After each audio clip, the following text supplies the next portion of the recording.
என் குடும்பம் சிறியது. என் குடும்பத்தில் 4 பேர் உள்ளனர். என் தந்தையின் பெயர் திருமணிவாசகம். அவர் வங்கியில் அதிகாரியாக பணிபுரிகிறார். என் தாயார் பெயர் திருமதி வாணி. அவர் வீட்டில் வேலைகளில் கவனிக்கிறார். என் தங்கையின் பெயர் விசாலி. அவள் பாலர் பள்ளியில் பயில்கிறார். Tupai. Ini ibu tupai. Ibu tupai lompat atas pokok. Ibu tupai lari bawa anak. Anak tupai jatuh atas lantai.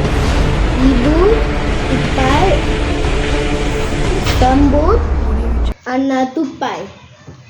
Kuda nani. Ini kuda nani. Kuda ada 4 kaki. Kuda berlari pantas.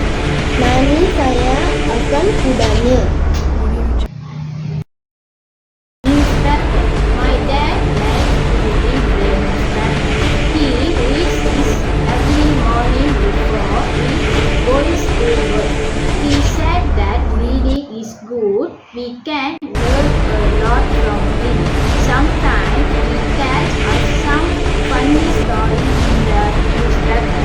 He also loves spending time with us. He is